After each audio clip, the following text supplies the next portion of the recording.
Hello, everyone. I'm Dan Schwarz, and I am the grandson of Karl Schwarz, who you just saw the one film, one of the short films that you just viewed on 4 Films and a Museum. And I want to first thank Matt and PJFM for hosting this post-film interview. And I am so pleased and proud to have my father, the son of Karl Schwarz, who is joining us from Herzliya, Israel. And you can see behind him his father, Karl Schwarz. And so I also am so thrilled and thankful to have the creator and cinematographer, also from Tel Aviv, Israel, speaking to us, Mr. Arnon Goldinger. And so we have an opportunity today to hear and ask some questions of Mr. Goldfinger. And first, I want to turn it over, though, to my father to just have some few words for us after having this premiere outside of Israel, the first time that these 4 short films are being seen outside of Israel. And Dad, I turn it over to you for your comments. Well, it's a pleasure to be here, and with the wonders of technology, internet technology. What I want to say is I really appreciate Arnon Goldfinger's efforts to make such a film, and especially a short film of a long creative life and full of things to remember of my father. I remember Arnon coming here, and we sat for hours going through all the stuff that I have here of my father, and he condensed it all into 22 minutes, which is quite amazing. And I sit here being surrounded by my father's memorabilia.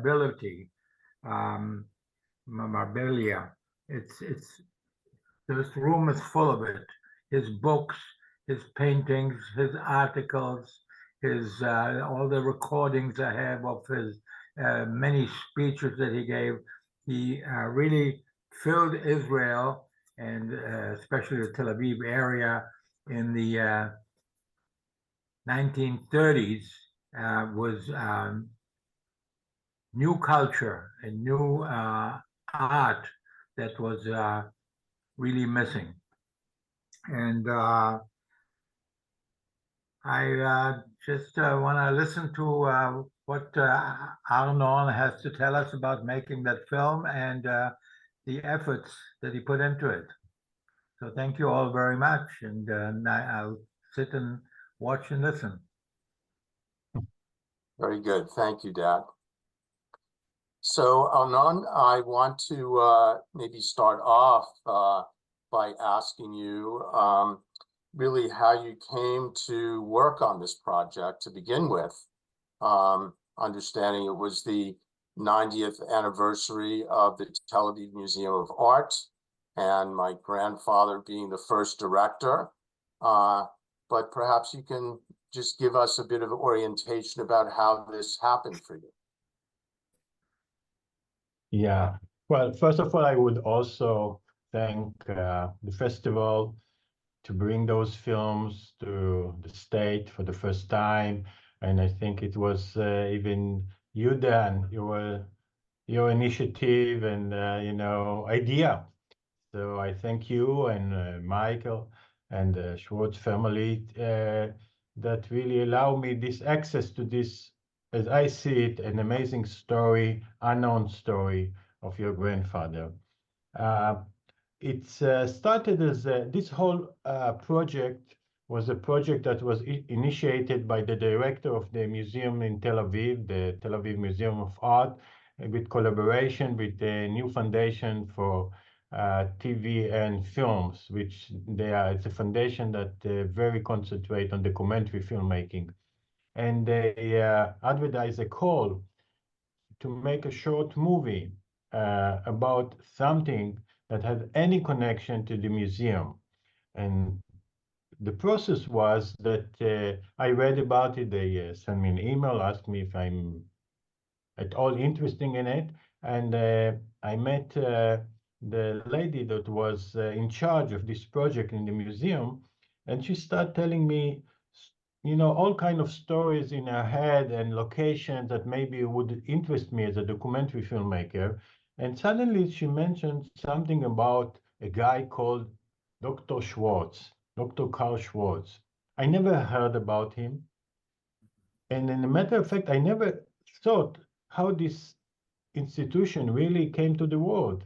And when she told me a little bit about the story, that this guy was a historian for Jewish art, a German, a Berliner, and that the story of the museum is has a connection to it, I was amazed. And why I was amazed? Because for me, the Tel Aviv Museum is maybe one of the most significant symbols in Tel Aviv for the secular Tel Aviv, for the international Tel Aviv, for the liberalism, cosmopolitanism, and then to suddenly think that this institution was basically its roots has connection to Jewish art was a big surprise for me. And so immediately when she mentioned this story, I said, oh, I want to learn more about it. But she didn't know a lot. And in matter of fact, there are many people in the museum today that didn't even hear about Dr. Schwarz, which is a very, very significant figure in, the history of the museum. And this is something that to think about, and maybe I'll mention a few words about it later. But the only thing I had in that moment, the only access to, because first of all, I would say to think about the project, what was very, very crucial about this project of 4 films, that the proposal was that it must be a short film, a low budget short film, and that we had very little time to make it. So I made this film in 8 months. For me, as a filmmaker, documentary filmmaker, like for example, on The Flat, I worked for 5 years. So it's a big difference, completely another attitude. But it, for me, it's a challenge. It's something to deal with. So the only access that I had at the first exit was a book that was published in the Tel Aviv Museum. So they wrote a book about, this was initiative by maybe the most legendary director of the museum, Mr. Moti Omer, that has a idea that proposed to write a book on each director of the museum. I'm sure his dream was that one day a book will be written about himself. Unfortunately, he passed away and this book never was written. But still, they wrote a book about Dr. Schwarz. And in this book, there was an essay.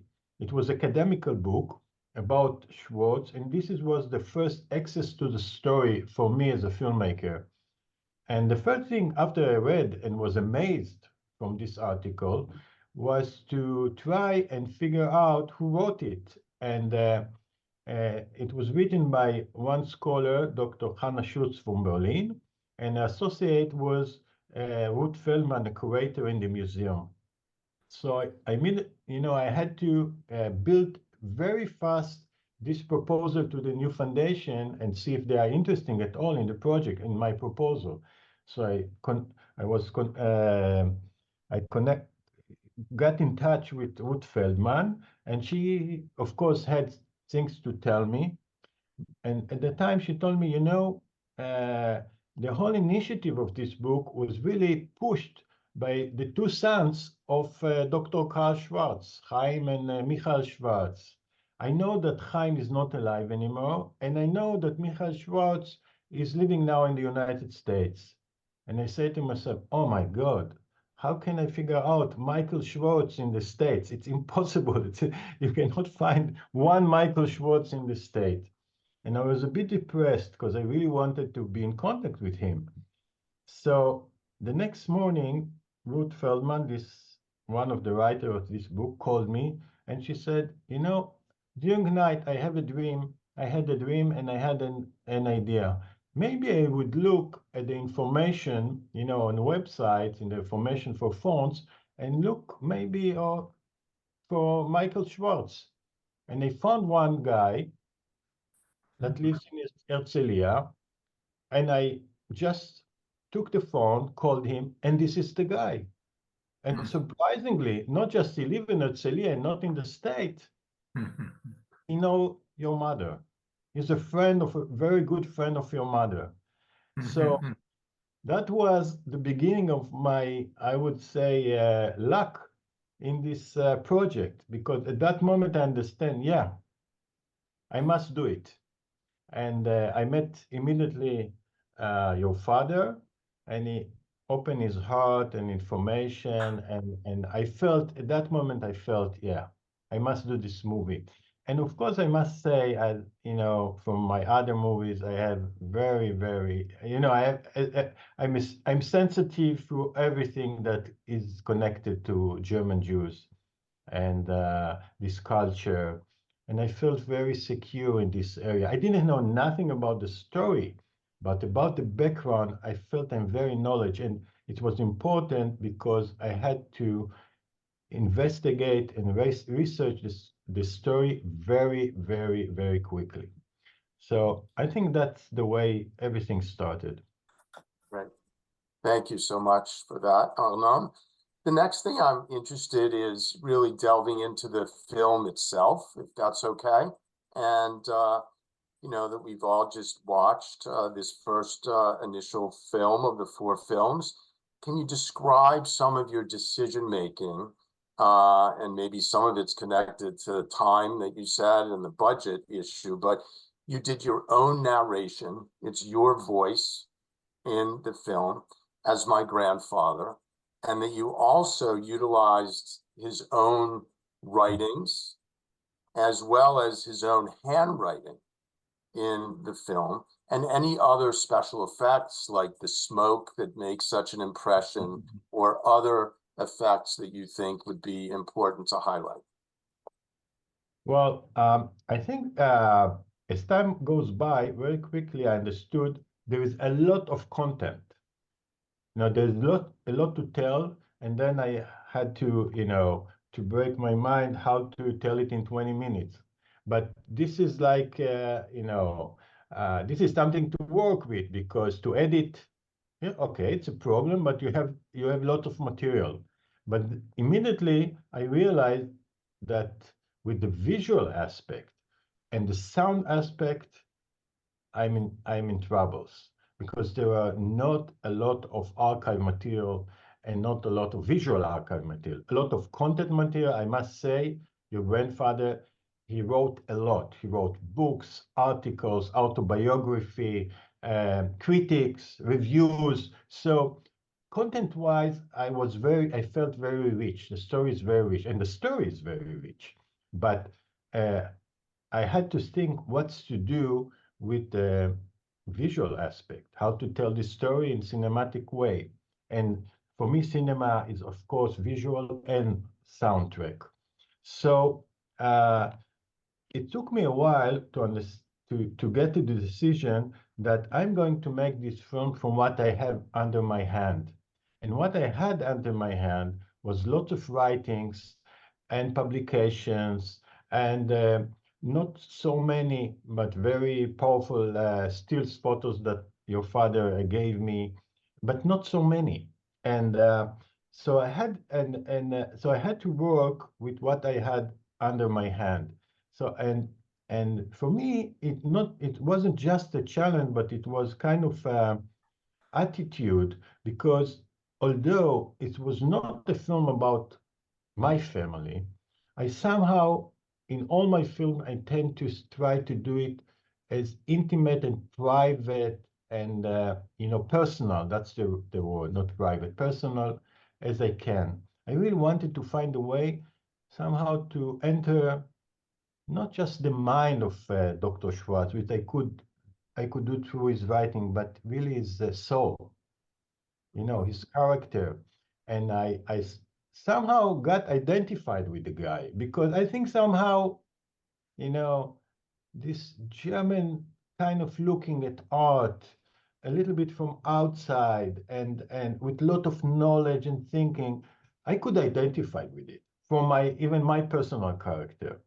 So step by step, it became that I would tell the story through everything really I found in his archive, and in archive was in few places. This archive was at your father's house, but also in the library in Jerusalem, in the Museum of Tel Aviv, in the Tel Aviv municipality. So everything that I put my hand on, some artifacts and photos, and of course handwritings. So I decided, everything in the film that you see, like for example, handwriting, is really I scanned from the writings of Dr. Karl Schwarz, and I composed it.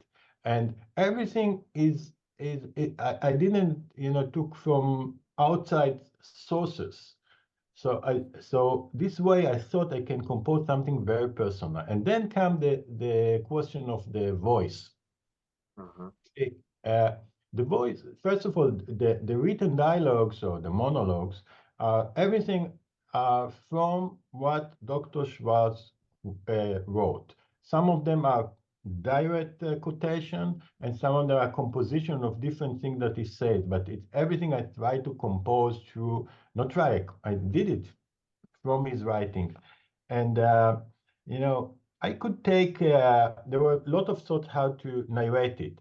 And, uh, I must say about this movie, of course, it's an historical movie, but I call this genre a subjective historical movie because everything is through his eyes, is through his mind. Everything, all the perspective in this movie is subjective. It's true, but it's subjective true. This is why I call it a tale. This is how he sees history. This is how he told the history of himself and also of the museum. And so my idea was to somehow also give the feeling that everything is like done in all the I would say tricks in the editing and things like that. Like I did it in the archive, like I moved the documents and all. So the development of it when it comes to the sound was that, yes, let me try to narrate it by myself. Like the director of the movie is narrating it. And, I decided not to take a character with a German accent. If I really wanted to do it accurate, I had to take a character, an actor that would talk in German, because Dr. Schwartz was in Israel, but he spoke German. I know it from my grandparents. All those generations, they spoke German, but I really decided not to do it. And there's some kind of alienation. It's a remote, it's a game, but I believe that through it, you can, in a mystical way, you can be much more connected to the audience and, to make this connection between the audience and this character. So it was a try. Yeah, great. And I love he was a smoker, and Yeah. the smoke. I will tell you how this idea came out. I Go will ahead. tell you. Yeah. I came to your father's apartment the Mhm. first time, and he showed me a portrait painting of your grandmother, of his mother, of his mother, of the first wife of Dr. Schwartz. And I look at the beautiful portrait. She was a beautiful woman, and she held a cigarette in a portrait in a painting. And we were laughing together and said, nowadays nobody would nobody would ask to paint him with a cigarette. And a minute after, I realized that in all the photos, the still photos of Dr. Schwarz, he holds cigarette or cigar or pipe, and he smoked. And for me, it was a kind of, something to emphasize, something about his character. But also there is here, of course, the association. Smoke, I don't want to talk too much about it, but you have the smoke, what happened in Germany and smoke. It's over there. There's a lot of irony in this movie, a tragic irony. So I immediately wanted to use it, and that was the decision why to do it. Great, thank you. Mhm. Good. So now let's talk about the four films in sort of connection to each other, if we could, and maybe how you see your film in the context of the other three films that we just finished watching, and in particular, the last film, which is about Judicial Square, now Hostage Square after the October the 7th. And I know you live near Hostage Square, literally maybe walking distance, I don't know, from the square. And just how you experience the location of Hostage Square now in front of what is now the current location of the Tel Aviv Museum of Art, and how you see that sort of adding to the power of the works of art that are not only in the museum, but outside the museum now, that have all this different creative, tragic, but meaningful representations of how Israelis are coping and feeling since October 7th. So I know that's a lot of a question, but please reflect on any of that you wish. Yeah, I will try to be short when on a matter we can open a new discussion and talk for hours. First of all, I would say about the four films that I think that the policy of the director of the museum was to give each of the director really a free ticket, and she really insisted on it that each of the directors will have his own point of view, his own style, his own liberty to discuss whatever you want to discuss. And I think the four films are very different in style, in content, and it really represents the spirit of this museum that try to show different aspects, different angles of art, and it's like a place, as I see, that constructed to open the mind of the Israeli art lovers. And I think in that way, the seeds for it's Dr. Karl Schwarz, because this was his aim. He saw art not just an art, maker, but as an educator.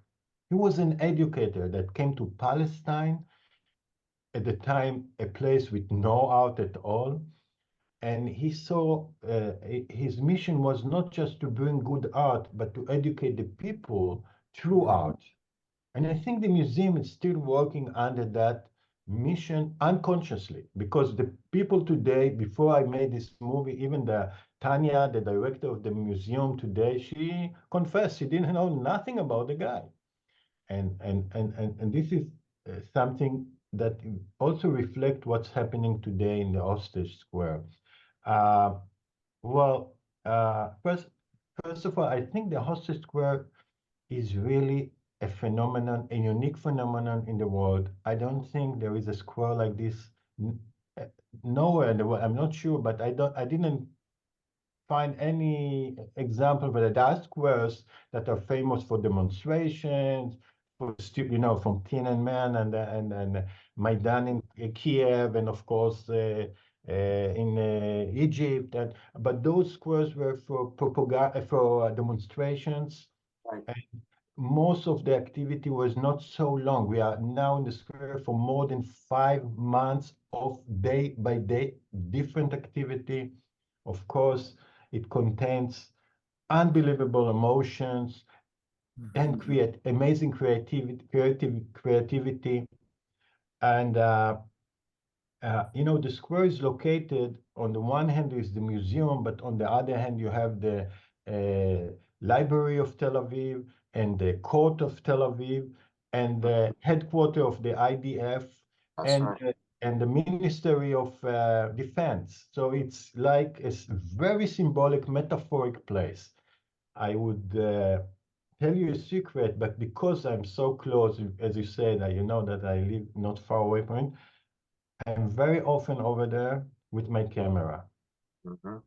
So I don't know what's going to be happening with the material that I'm shooting, but as a documentary filmmaker, I really became, it's like a magnet for me because it's unbelievable, emotional, historical place, and it contains a process that you don't know where it's going to, how it's going to be resolved.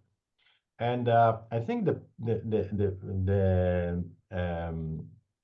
fact that the museum is such a liberal place, and and you see it in the fourth movie, that for years it really was this place, this square in front of the museum was a magnet for so many demonstrations and installations and things like that. It's kind of the soil, this was the place that it should be raised. And I also think that the dialogue between this art that you see in the square, which is very interesting to describe. Lately, I heard this expression that it's called artivism. This is art and activism together, that it's a little bit different from the art in the museum. But on the other hand, I know that the museum itself, they are not, they also reflect what's going outside, and they are having new exhibitions in this year that will reflect what's going in the square. So it's very, very interesting and very fruitful what's going there.